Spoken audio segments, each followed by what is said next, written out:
Hi, I'm Alexis Farrell, and welcome to the 2025 Dallas ISD Athletic Hall of Fame. I'm here with an inductee who has had extremely successful career in his football path. I'm here with Dante Jones. How are you? I'm doing great. How about you? Oh, I'm great. Thank you so much. Thank Yeah. you so much. Thank you for joining us. Thank you for having me. Of course, of Yeah. course. Now, you are a true Dallas ISD product. You went to Skyline High School, but let's talk about a little bit of who Dante Jones was before Skyline entered the picture. So, how was your childhood? It was great. My parents raised me in Oak Cliff, right down the street from South Oak Cliff High School. And I was in honor classes, basically. But that's the main reason I went to Skyline, because all my classmates were going to Skyline, so I decided to join them and go with them. Sounds good. So, how were you introduced to sports? My dad, as a kid, I used to watch football a lot. My first real team was the Oak Cliff Jets as far as football, and that was in the 5th grade. And then after that, I started rolling, just kept playing and kept playing. So, you get to Skyline. Your home school is South Oak Cliff, right? But Yes. now you're at Skyline. Really good decision. Yeah, great decision, great decision. For sure. Yeah, because going to Skyline gave me a chance to make some new friends and also play for a team that probably needed me more than Sock did. Absolutely. So now we're at Skyline. You had great success there. Can you talk a little bit about your relationships with the coaches there? Yeah, I had some great coaches, all the way from 9th grade, Dennis Wickline, Coach Red McCullough, we had great coaches all the way up. And they definitely put me in a position to make plays and to be seen. And I just took advantage of that. The defense we had was like it was designed for me. And I was like just running around making plays, which a lot of people noticed. You got a lot of attention from that, and a lot of success came from that. How did you not let it get to your head, It did. But that's something you got to fight. You just got to fight that back and just keep trying to do the best you can do. Because at any minute, it could all be taken away. Injuries, which my freshman year of high school, I broke my leg, so I didn't play my freshman year. But I had showed enough during that time where the coach told the JV coaches, he didn't play you, but that's your best player, which definitely helped me a lot, which kind of set me on the path to be seen the next year and then also move to varsity my junior year. It was a learning experience, and it definitely helped me to get better. For the next year, it changed my attitude, from a nice guy to somebody who wanted to prove that I belong out there. Absolutely, and it definitely worked, being that, you had a few different options as far as colleges are concerned, Baylor, TCU. Texas. So what made you decide on the University of Oklahoma? Barry Switzer. Coach Switzer was the main reason I went to Oklahoma. My dad wanted me to go there, but he didn't say it. But he kind of pushed me in that direction, but that's a decision I made, and I'm definitely happy I did. How was your transition going from a Skyline Raider, right, to a OU Sooner? It was tough. You go from being the guy to just another guy, and my freshman year, my whole class redshirted. Nobody played. We just stuck together.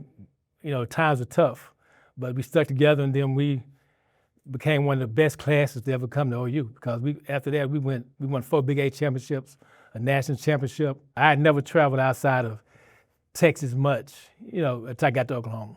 So being able to travel, see different places, meet new people, and definitely was changed my life and for the better.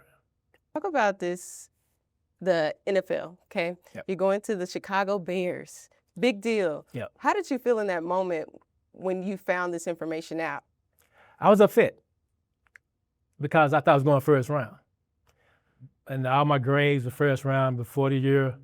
I was like the 3rd rated linebacker coming out of college. But then my senior year, I had a great senior year. I made All-American,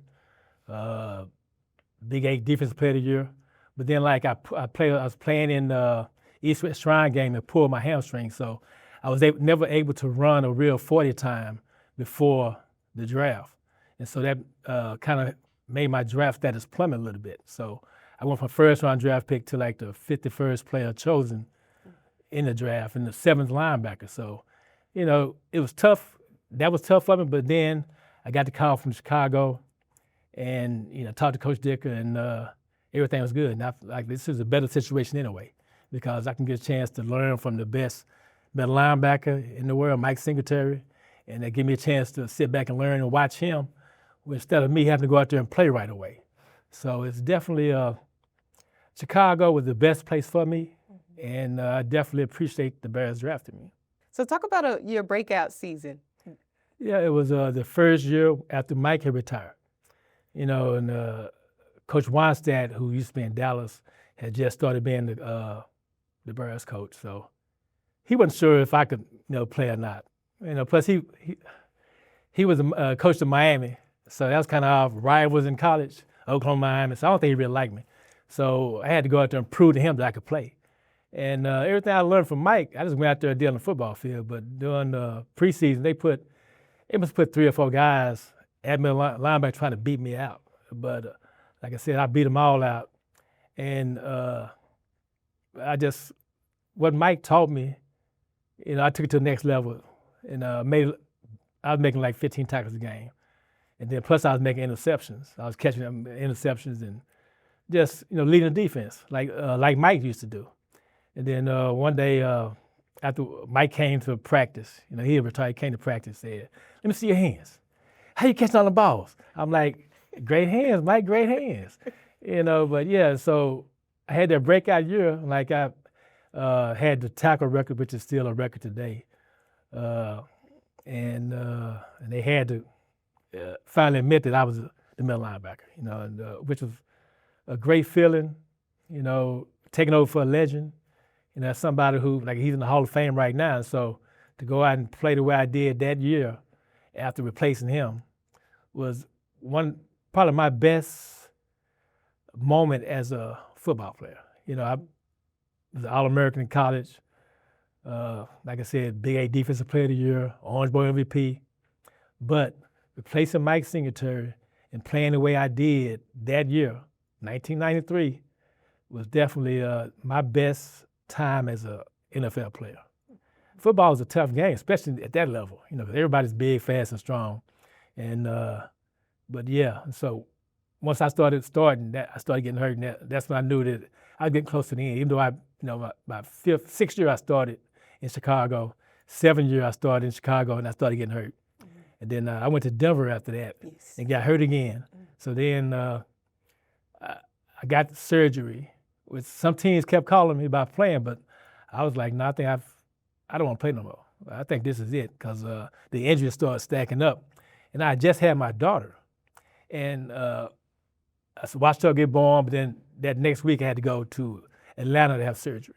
So I couldn't do that Kunta Kinte thing and hold my daughter up to the sky because I had a bad shoulder. So I was like, no, I think I'm ready to hang this up. Even though teams was still calling me on to play, I'm like, no, I want to play. I'm good. Oh, really? Yeah. Oh, wow. Yeah. So what did you learn from that, from your whole football career? Just about hard work. Like I said, I think athletes are on a different level than most people because we got to grind. You got to really grind all the time. You got to watch what you eat. You got to work out, sleep right. So I've learned, even though I don't do that now, I still work out. Like yesterday I walked 8 miles. But so I still work. I still got that same kind of mentality to go out there and work out. But yeah, that's the difference between athletes and regular people. You got to have the mental fortitude to go out there and work out, even on cold days, bad days. Just go out there and keep grinding. Life after football, or the NFL, I should say. Yeah. How has that been? It's been good. Like I got married. My 7th year, and so I got 1 year of marriage while I was playing. But then, like I said, me and my dad opened up the nightclub. It's called Coach's Corner over in Oak Cliff. Had that for 20 years, and was raising my kids. And like I said, once I left football, I didn't miss it anymore. I just moved on because I started getting injured, and when you're injured and trying to play, it's not good. It's not fun. So just moved on from that. Then raised my family and worked with my dad, and that was it. I love when you said that, you walked away, because so many people find it hard to do that and struggle, Yeah. when it's over. Yeah. And I think that speaks volumes to, you're just on to the next thing, and there's nothing wrong with that. Yeah, a lot of people struggle with giving up football. Give up anything. Basketball players do it, but I realized it was time. Like I said, I probably could have played, but I was like, what it's doing to my body right now. I don't want to go, be even worse. And also, it kept me from my newborn child because I had to go down to Atlanta and get the surgery. Then I had to go to Atlanta to do rehab. So I was missing my family time, and I didn't want to do that anymore. I just wanted to spend time with my family, and because I think that's important. Because, like I said, I had that when I was growing up. I spent time with my family, and I think every child needs that in their life. Absolutely. Yeah. So, what is something that you would tell to Dallas ISD athletes who want to go pro? So many of them do. Yeah, a lot do. They do. A lot do. So let's be real. Okay. You know what I mean? What would you tell them? A couple things. First thing, millions of kids play Little League football. And as you get older, that number grows less and less. So by the time you get to high school, less kids even playing football now. Then the next level is even less. So your chances of going pro aren't that great. So you can have a backup plan, education, and if you do happen to make it, save your money, because a lot of guys end up broke or not doing well because they didn't take care of the money. What do you think you gained from Dallas ISD that you have brought throughout your career? Like I said, the hard work. Everywhere I go, people say, ask where I'm from. I don't say Dallas, I say Oak Cliff. I'm from Oak Cliff, Texas. And I take Oak Cliff, Texas, everywhere I go, I take it with me. And so, like I said, that's the ISD, Oak Cliff, Texas. So I owe everything to where I was raised, how I was brought up, the people who I grew up with. Love that, love that. I mean, talk about a success story here. So when you found out that you were going to be inducted into the Dallas ISD Athletic Hall of Fame, you got that call, text, email. How did you react? What did you think? I had to be cool. I got the call like, hello, like, who's this calling? He said, this is so-and-so, congratulations, but I had to act cool. I couldn't just get up and start dancing and all that, so I just played it cool, but yeah, it was a great feeling. Then once I hung up, I got up and did that. Danced, called my wife, called my kids. Wish I could have called my parents, but I couldn't because they both passed away, but I yelled to them, we made it. And so, yeah, it was great. It was one of the best days of my life. Because like I said, I'm just a kid from Oak Cliff, Texas, trying to make it, and I made it. You made it. Yeah. You made it. Yeah. You made it. I love it.